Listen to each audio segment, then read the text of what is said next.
বিসমিল্লাহির রহমানির রহিম। মাননীয় স্পিকার, আপনাকে ধন্যবাদ।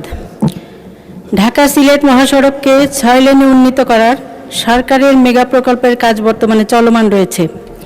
আমার নির্বাচনী এলাকা সিলেট 2 এর অন্তর্গত উসমানীনগর উপজেলায় প্রায় 12 কিলোমিটার রাস্তা এই প্রকল্পের আওতাভুক্ত। উক্ত প্রকল্পের ভূমি অধিগ্রহণ কার্যক্রমের আওতায় দুলিয়ারবন, ইলাসপুর সহ বেশ কিছু মৌজা এ এলাকায় জমি অধিগ্রহণ করা হয়েছে। অত্যন্ত উদ্বেগের বিষয় এই যে এই মৌজাগুলোতে যুগের পর যুগ ধরে শত শত দোকান, বাণিজ্যিক প্রতিষ্ঠান গড়ে উঠেছে এবং মালিকগণ নিয়মিত বাণিজ্যিক হারে সরকারকে খাজনা পরিশোধ করে আসছেন। এমনকি 2020 সালে প্রকল্পের সম্ভাব্যতা যাচাইয়ের সময় ধারণকৃত সরকারি ভিডিও রেকর্ডেও এই বাণিজ্যিক অবকাঠামোগুলোর অস্তিত্ব স্পষ্টভাবে প্রমাণিত হয়েছে। কিন্তু বর্তমানে ক্ষতিপূরণ নির্ধারণের ক্ষেত্রে এই বাস্তব অবস্থা ও ভিডিও রেকর্ডকে উপেক্ষা করে জমিগুলোকে দোকান শ্রেণী হিসাবে গণ্য করা হচ্ছে না।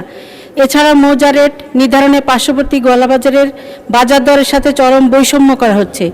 মাননীয় স্পিকার, ক্ষতিগ্রস্ত মালিকগণ এ বিষয়ে জেলা প্রশাসন বরাবর আবেদন করলেও প্রশাসনের পক্ষ থেকে তথাকথিত আইনি জটিলতার অজুহাত দেখিয়ে তা প্রত্যাখ্যান করা হচ্ছে। এর ফলে এলাকার সাধারণ ব্যবসায়ীরা চরম আর্থিক ক্ষতির সম্মুখীন হচ্ছেন এবং শত শত পরিবার পথে বসে যাওয়ার উপক্রম হয়েছে। এই সমস্যা দ্রুত সমাধান না হলে যেমন মানুষের মাঝে অসন্তোষ বাড়বে, তেমনি মেগা প্রকল্পের কাজও দীর্ঘসূত্রিতার কবলে পড়তে পারে।